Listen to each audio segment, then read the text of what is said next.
사도신경으로 우리의 신앙을 하나님께 고백함으로 새벽 예배를 시작하겠습니다.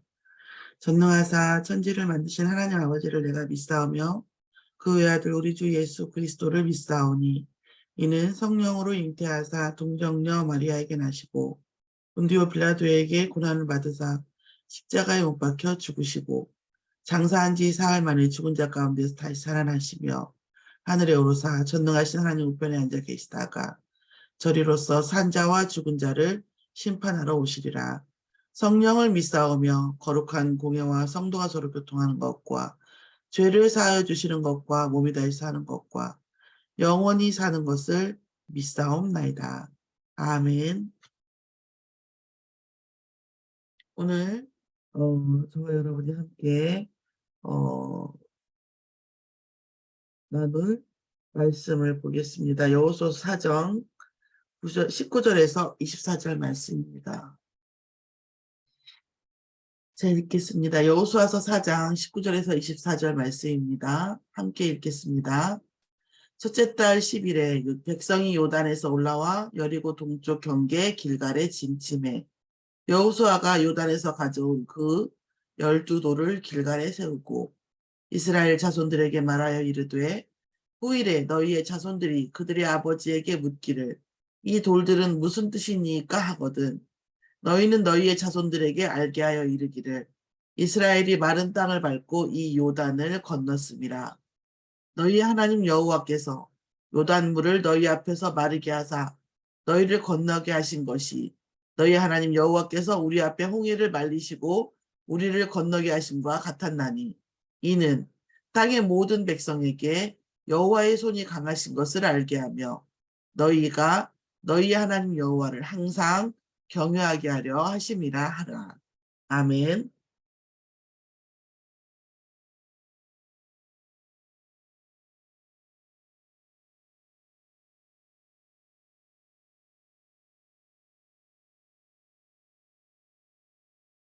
오늘 저와 여러분이 말씀 나눌 제목은 기념비의 이유입니다. 제가 이제 메시지를 이렇게 제목을 정하다 보면 그 이유라는 말을 많이 사용하게 되는 것 같아요. 근데 이유를 아는 것이 전부라고 말하기는 어렵지만 거의 다일 것 같아요. 우리가 서로 지인이라고 얘기하잖아요, 지인. 우리가 우리에 대해서 아는 걸 지인이라고 얘기하는데 또 하나는 우리가 하는 일에 대한 이유를 아는 사람을 지인이라고 하거든요. 무엇을 물론 뭐 내가 우리가 살아가는데 완벽하진 않지만 내가 어떤 일을 했을 때에 다른 사람은 이해하지 못해도 저 사람이 뭔가 이유가 있을 것이다 라고 이해할 수 있는 사람, 그게 지인이죠. 어떤 사람이 저렇게 일을 했을 때 좀 이상해도 왜 저렇게 했을까? 아니, 그 이상한 것만 막 이렇게 겉모습만 판단하고 결과만 보는 게 아니라 왜 저렇게 했을까? 라고 생각하는 것은 지인이죠. 그러니까 우리가 이유를 알려고 하는 것, 이유에 관심이 있는 것은 한 차원을 넘어선 사람들만이 할 수 있는 일입니다. 내게 어떤 일이 일어났어요. 그 결과가 항상 좋지는 않을 수 있죠. 괴로울 수도 있고 억울할 수도 있고 이런 여러 가지가 있다고 안 좋은 결과가 올 수도 있어요. 그런데 그 결과도 결과지만 그 이유가 무엇일까? 하나님이 왜 이 일을 허락하셨을까? 뭐 요 정도는 생각해야 우리가 믿음 가진 사람 아닌가? 하나님은 왜 이 일을 허락하셨을까? 적어도 우리가 친구라고 하면 또 우리가 지인이라고 하면 또 우리가 어떤 멤버십이라고 그러면 우정, 인간적인 어떤 의리가 있는 관계라고 한다면 왜 이렇게 했을까? 이유가 있었을 것이다. 이렇게 하는 것이 이거죠. 하나님께서 우리에게 원하시는 것도 큰 것은 아니잖아요. 왜 우리 약한지 아시니까. 하나님 왜 이렇게 하셨습니까? 라고 이유를 질문하는 것이 어떻게 보면 어떤 문제 해결에 대해서 막 이걸 해결해 주세요. 막 이런 것보다는 하나님 이 일을 왜 허락하셨습니까? 왜 이런 아내를, 왜 이런 남편을, 왜 이런 일들을 허락하셨습니까? 라고 질문하는 것이 사실은 가장 하나님 기뻐하시고 그리고 우리에게 가장 응답되어지는 기도가 아닐까 생각합니다. 사실은 모든 메시지의 제목은 이유이면 된다고 생각해요. 뭐 5장을 만약에 한다면 여호수아에서 5장에 일어난 일들의 이유, 이 전쟁의 이유, 왜 해와 달을 멈추게 하셨는지 그 이유, 이유에 대해서 우리가 제목을 정하고 이거에 대해서 포럼을 하고 은혜를 나누고 이거에 대해서 기도할 때에 사실은 가장 어, 맞는 제목이 아닐까 이런 마음이 듭니다.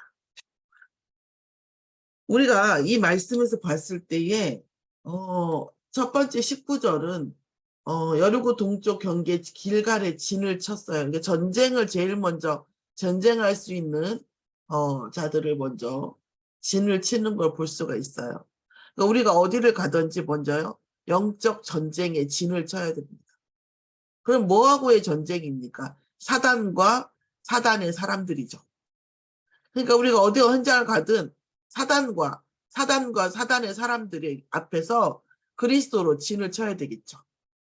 자, 두 번째, 여호수아가 요단에서 가져온 그 12돌을 길갈에 세우고 그런데 이 12돌에 대해서도 우리가 생각해 볼 수 있는 게 재밌는 게 뭐냐면 4장 5절에 보면 그들에게 명령하여 이르기를 요단 가운데 제사장들의 발이 굳게 선 그곳에서 돌 12, 그러니까 그 요단 한가운데 그 돌을 취하라는 거예요. 아무 돌이나 하는 게 아니라 뭐 요단강 근처에 그 돌이 이게 아니라 요단 한가운데 반드시 그 속에 그러니까 우리가 그 속에서 마른 땅을 건너지 않으면 절대 취할 수 없던 그 돌을 취하는데 어느 정도로 크냐 어깨에 매야 할 정도로 큰 돌을 취하라고 했어요. 그런데 또 포인트가 뭐냐면 그것을 가져다가 오늘 밤 너희가 유숙할 그곳에 두게. 그러니까 우리의 유숙할 곳, 그러니까 우리의 침실, 우리의 집 안에다 두라는 거예요. 그렇게 얘기를 합니다. 그러면서 그 유숙하는 곳에 두라고 말씀을 하십니다. 그러면서 이 돌을 반드시 우리의 유숙하는 거 이게 지금 한 번 더 나오는데 제가 지금 두 번이 나와요. 그러니까 이 돌을 우리의 유숙하는 곳에 두래요. 그러니까 하나님의 그 언약, 하나님의 이 기념비를 우리의 삶의 현장에다 두라는 거예요. 삶의 현장에. 가지고 가라는 거예요. 이 기념비를 우리가 잠자는 곳, 우리가 있는 곳까지 가져가서 우리와 함께 있게 하는 거예요. 이거를 어느 장소에 이순신장군 광화문에 있듯이 이런 게 아니라 이 돌을 우리의 삶의 현장에다 놓고 그 같이 유숙을 하래요. 같이 삶을 사는 거죠. 같이 유숙을 하고. 그러니까 이 언약과 이 기념비가 우리의 삶의 현장에다가 놓고 그 삶의 현장에 놨던 그것을 우리 언약의 땅 길갈에다가 세우는 거예요. 그러니까 하나님이 주시는 이 언약, 하나님이 주신 이 기념비라고 하는 이 언약을 이렇게 하나님 하셨습니다. 그 다음에 두 번째, 그러면서 유숙하는 곳이라는 곳에다가 넣으라고 말씀을 하셨습니다. 그러면서 자손에게 말한 후일에 자손들이 그걸 묻기를 무슨 뜻이니까 하거든 너희는 너희 자손에게 알게 하여 이르기를 이스라엘이 마른 땅을 밟고 이 요단을 건넜으니 마른 땅이라는 증거가 뭐죠? 이 돌이 요단 한가운데의 돌이라는 거죠. 자, 그러면서 23절에 이런 말씀을 주셨어요. 뭐라고 주셨냐면 너희 하나님 여호와께서 요단물을 너희 앞에 마르게 하사 너희를 건너게 하신 그것이 너희 하나님 여호와께서 우리 앞에 홍해를 말리셔서 우리를 건너게 하신 것 같았다. 그러니까 이 응답이 이 홍해를 가르는 이 홍해를 가르는 응답이 우리에게 있었듯이 그러니까 이 기념비를 가지고 이 언약을 가진 이 후대의 백성에게 우리에게 주신 응답과 기적을 너희에게도 두셨다라는 기념. 자, 이 기념비를 가지고 그 다음 후대가 응답을 가지면 또다시 요단을 가르게 하셨던 그 하나님이 그 후대에게 또 동일한 응답을 주시겠다는 거예요. 동일한 하나님의 능력에, 하나님의 기적에 대를 이어서 동일한 것을 주시겠다는 홍해를 우리에게 건너게 하셨듯이 이 기념비를 본 이 기념비를 가지고 있는 이 너희들에게 또 그 다음 세대에게 요단을 건너겠다. 또 그 다음 세대, 이 언약을 가지고 있는 이 하나님의 이 놀라운 언약을 가지고 있는 이 백성들에게 계속 같은 하나님의 놀라운 능력을, 기적을 보여주셨다라는 기념비예요. 그러면 왜 그렇게 기념비를 주셨겠어요? 이 다음에도 그렇게 하시겠다라는 거죠. 그래서 이 기념비의 이유의 첫 번째는 선대의 응답이 후대에게 동일하게 일어났다라는 거. 이는 두 번째는 뭐야? 땅의 모든, 이건 뭐죠? 자, 이거는 지금 첫 번째는 뭐냐면 이스라엘 후대들에게 보여주는 이유예요. 그런데 두 번째는 땅의 모든 백성이. 그러니까 이 이스라엘 백성 아닌 다른 백성에게 여호와의 손이 강하신 것을 알게. 그러니까 지금 뭐예요? 전도와 선교를 말하는 거예요. 전도와 선교를 말하는 거예요. 결국 하나님은 항상 전도와 선교를 말씀. 우리가 전도와 선교에 대한 언약이 없다면 하나님은 우리의 삶에 응답을 주실 이유가 없어요. 사실 어떤 면에서는. 어차피 우리는 구원받았어요. 구원받은 하나님의 자녀를 하나님 죽이시겠습니까? 죽이진 않아요. 생존하게 하신다고요. 그러나 놀라운 홍해 앞의 응답이나 요단 앞의 응답처럼 그런 대단한 응답을 주실 필요는 없어요. 왜요? 전도와 선교의 응답이 없어요. 언약이 없으니까. 하나님은 왜 일을 하셨냐? 쉽게 얘기하면 소문나게 하기 위해서 하셨어요. 소문을 내라는 거죠. 자랑을 하고 소문을 하고 다른 백성들을 여호와의 뜰 앞으로 데리고 오고 전도와 선교의 언약을 가지지 않으면 소문날 정도로 어마어마한 응답을 주실 필요가 없다라는 거예요. 어제 말씀드린 것처럼 사도의 사명은 하나님의 말씀을 그대로 전하는 거예요. 나를 전하는 게 아니에요. 하나님이 나에게 하신 일을 전하는 거예요. 이게 저도 이제 옛날에는 나도 모르게 할머니가 이렇게 했어 유주한테. 할머니가 이렇게 해줬잖아. 할머니가 이렇게 했는데 이게 잘못됐다는 거야. 하나님이 할머니로 하여금 이렇게 하게 하죠. 하나님이 할머니에게 이렇게 생각을 주셔서 하나님이 이렇게 하셨네 라고 말을 하게 저도 모르게 아니라 저도 의식적으로 그렇게 하려고 합니다. 하나님이 하신 거다. 자, 우리가 하나님께서 모든 백성에게 여호와의 손이 강하신 것을 알게 하죠. 그러면 하나님의 이 천지를 창조하신 여호와의 손에 대해서 강하게 하신 것을 알게 하는데 뭐 삐리삐리한 걸로 그렇게 하시겠어요? 아니잖아요. 정말 전도와 선교의 언약을 가진 하나님의 백성에게 여호와의 강하심을 보여주겠다. 자, 세 번째는 뭐냐면 그러면 그 보여주는 이유가 뭡니까? 너희가 너희 하나님 여호와를 항상 경외하게 하려 하심이라. 아멘.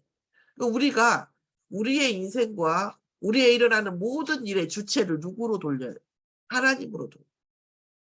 모든 흑암과의 싸움의 주체가 누구예요? 예수 그리스도입니다. 그럼 우리는요 피조물이고 자녀예요. 우리가 산을 옮기고 우리가 강을 옮기고 우리가 홍해의 기적을 보았다 해도 그건 우리가 하시는 게 아니에요. 하나님이 하시는 거예요. 하나님이 누구를 통해서? 나를 통해서 하시는 거예요. 이 피조물, 그러니까 능동적인 사고와 우리가 이 피조물로서의 하나님을 경외하는 것에 이것이 경외라고 하는 것은 하나님이 모든 것의 주체, 성삼위 하나님의 주체이십니다. 내가 오늘 아침에 어떤 일을 하고 내가 오늘 아침에 어떤 힘든 일을 하고 이렇게 했을 때에 하나님이 하시는 거예요. 또한 우리가 그 힘든 일에 대한 이 결과도 결국 하나님이 하십니다.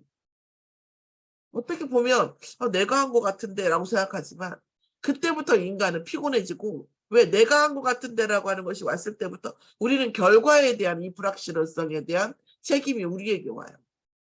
지금 한 것이 문제가 아니라 앞으로 할 것도 내가 해야 되고 이 한 것이 물거품이 될 수도 있어요. 우리가 어떤 일을 할 때 모든 게 다 결과가 좋지 않잖아요. 그러면 이 결과에 대한 모든 것들에 대한 책임과 그 불확실성에 대한 인간의 삶의 그 불확실성이 내 안에 와버리는. 그러면 그 짐들이 훨씬 무겁거든.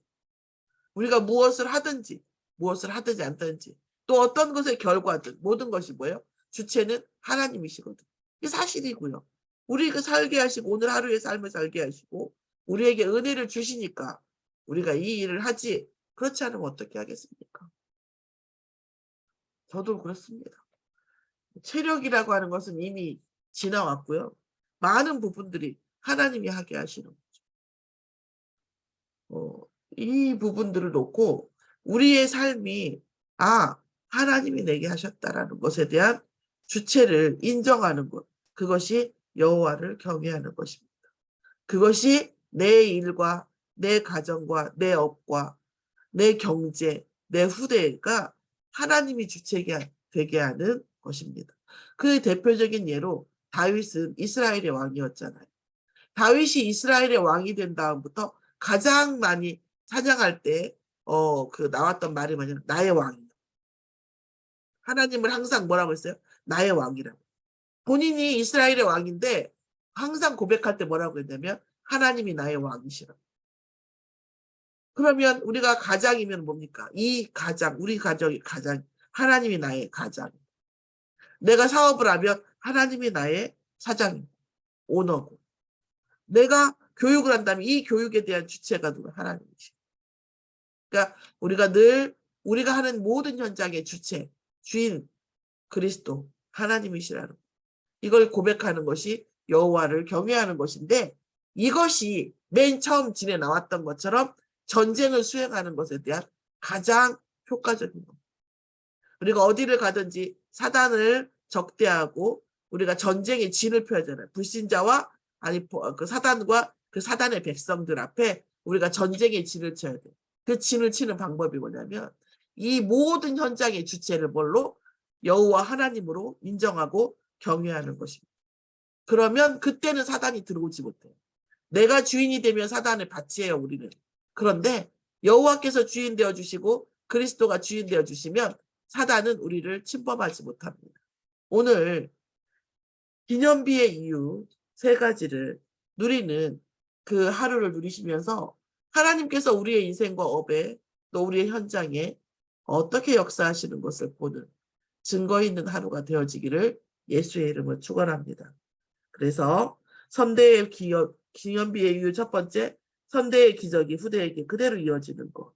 그리고 여호와의 손이 강하신 것을 전도와 선교의 언약을 가진 전 백성에게 전파될 수 있는 언약을 우리가 가질 수 있도록 그리고 누리도록 또한 우리의 모든 현장이 하나님께서 또 그리스도가 하나님께서 주인이시고 그리스도가 사단을 막는 주체가 되시는 이 현장이 하나님 나라가 되어지는 그것이 사단을 막는 가장 강력한 무기이고 어떤 현장 속에서도 우리가 먼저 여호와의 진을 먼저 치고 사단 앞에 그리스도의 진을 먼저 치는 하루의 응답을 받는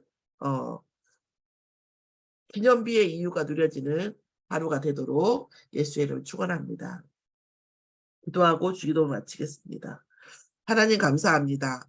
우리 순천 서밋교회 전성도가 요단강에서 한가운데서 나온 이 기념비를 길갈에 세우라고 하신 하나님의 이유를 알고 그 이유를 누리며 그 이유의 응답 속에 있는 하루가 되어지도록 아버지 모든 흑암이 꺾이고 아버지 은혜를 내리는 증거의 하루가 되어지도록 역사하여 주시옵소서. 감사드리며 예수 그리스도의 이름으로 기도드렸사옵나이다. 아멘. 하늘에 계신 우리 아버지여 이름이 거룩히 여김을 받으시옵시며 나라에 임하옵시며 뜻이 하늘에서 이루어진 것 같이 땅에서도 이루어지이다. 오늘날 우리에게 일용할 양식을 주옵시고 우리가 우리에게 죄진 자를 사하여 준 것 같이 우리의 죄를 사하여 주옵시고 우리를 시험에 들지 말게 하옵시고 다만 악에서 구하옵소서. 나라와 권세와 영광이 아버지께 영원히 있사옵나이다. 아멘.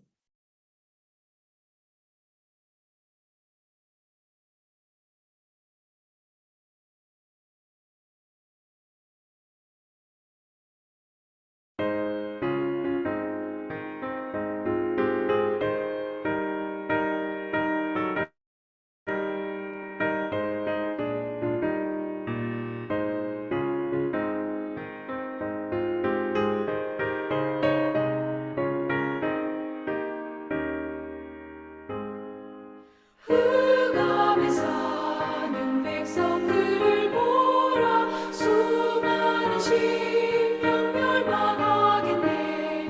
그 누가 갈까 주의 복음 들고 생명을 구원하는 곳으로. 큰 권세 주께 있으니 큰 권세 주께 있으니 너는 가서 주의 복음 전하라. 주가 너 항상 지키리라. 구원의 문은 넓게 열렸으니 십자가 운명 일어나거라. 너희의 힘을 하나로 뭉쳐서 죄악의 쇠사슬을 끊어라. 큰 권세 주께 있으니 큰 권세 주께 있으니 너는 가서 주의 복음 전하라. 주가 너 항상 지키리라.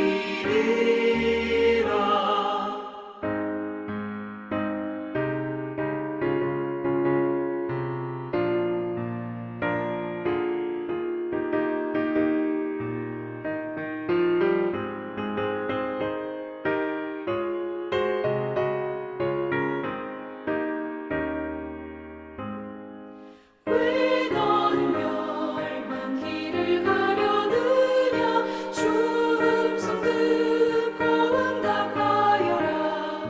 널 구원하려 예수 죽었으니 생명에 잠든 복음 전하라. 큰 권세 주께 있으니 큰 권세 주께 있으니 너는 가서 주의 복음 전하라. 주가 너 항상 지키리라. 온 천하 만민 승리의 그날에 영광과 찬송 주께 드리네. 속죄함 입어 구원받았으니 기쁘게 할렐루야 부르세. 큰 권세 주께 있으니 큰 권세 주께 있으니 너는 가서 주의 복음 전하라. 주가 너 항상 지키리라.